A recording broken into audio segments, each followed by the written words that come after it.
I want you to hold one uncomfortable truth in your head. A place can be called secure on paper and still be surrounded by real danger in real life. That is why this update is not just another security headline. It is a reality check about Sokoto State and what it could mean for one of Nigeria's most high-profile detainees, IPOB leader Nnamdi Kanu. Here's the major development. Security operatives have neutralized a notorious bandit leader, Kachalla Na'Allah, during a coordinated operation in Isa local government area of Sokoto State. Reports say he was intercepted between Girnashe and Kuka Tara villages in Sabre ward in a joint action involving the Nigerian Army, mobile police, and community guards. The same reports describe him as a cousin of Ibrahim Chimmo linked to bandit networks around the Sububu forest axis. On its own, that operation is a win.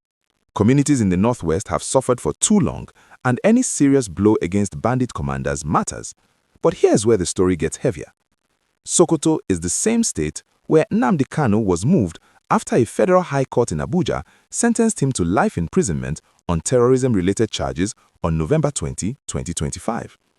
Shortly after the judgment, Kanu's lawyer, Aloy Ejimako, publicly said his client had been transferred from DSS custody in Abuja to the Sokoto Correctional Center, far away from his legal team, family, and support base.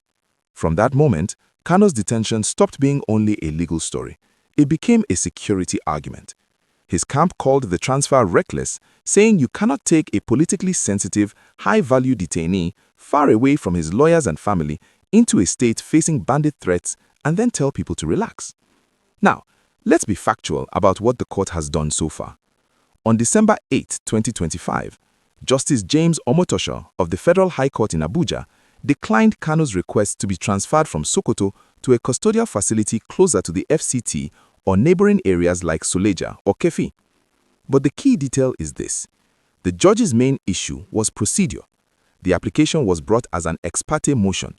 The court said the federal government and the Nigerian Correctional Service must be put on notice and heard before any transfer order can be made.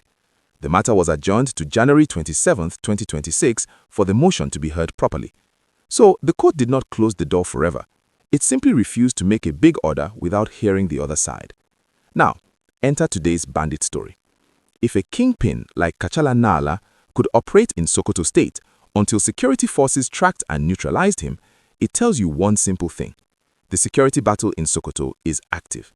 This is not a state where everybody is sleeping with two eyes closed. People are still being hunted, and criminals are still being hunted back. And it is not only Na'Allah. Just days earlier, troops of the Nigerian Army's 8th Division reportedly neutralized another bandit kingpin, Kachalla Kallamu, in Sabon Birnin local government area of Sokoto State. That report linked Kallamu to the network of Bello Turji, another feared name in the Northwest bandit crisis. Taken together, these two stories tell you that the military and other security outfits are in an offensive phase. That is good, but it also tells you the criminal networks are deep and they are close to communities. For people living in places like Isa LGA, banditry is not a social media topic. It is something that can happen on their roads, around their farms, and near their villages. So we are looking at a bigger picture. Repeated operations against high-value bandit figures inside the same state where a politically explosive prisoner is being held. Let me be clear. Nobody is saying there's a confirmed threat against Sokoto prison today. There's no verified report of an attack on the correctional center. But this is where Nigerians have a right to ask hard questions, because Nigeria has seen what happens when armed groups decide to shock the country. We have seen jailbreaks, we have seen coordinated attacks, we have seen facilities that were called secure become national embarrassment overnight. So when the state is still fighting armed networks, it is normal for people to worry about any high-profile detainee being kept in the middle of that environment, especially when the detainee's supporters believe he's being treated like a political target, not just a convict.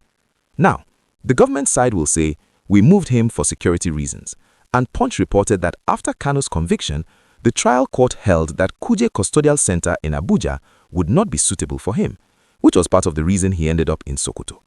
But Nigerians still have a right to ask, better control for who and at what cost? Because moving a prisoner far away from his lawyers makes it harder to pursue appeals, harder to get quick access, harder to manage tensions, and harder to calm fears. It creates a new kind of risk, political and security risk. So this is the real takeaway from today's news. The neutralization of Kachalla Na'Allah is a win for security forces, but it exposes the environment Sokoto is operating in. It is proof that dangerous actors are not somewhere far away. They are within the same security space, and the state is still fighting to take back full control. And that brings us to the question Nigerians keep asking. Should Nnamdi Kanu remain in Sokoto while his appeal process is ongoing, or should he be moved closer to Abuja for easier legal access and reduced tension? I want your honest view in the comments.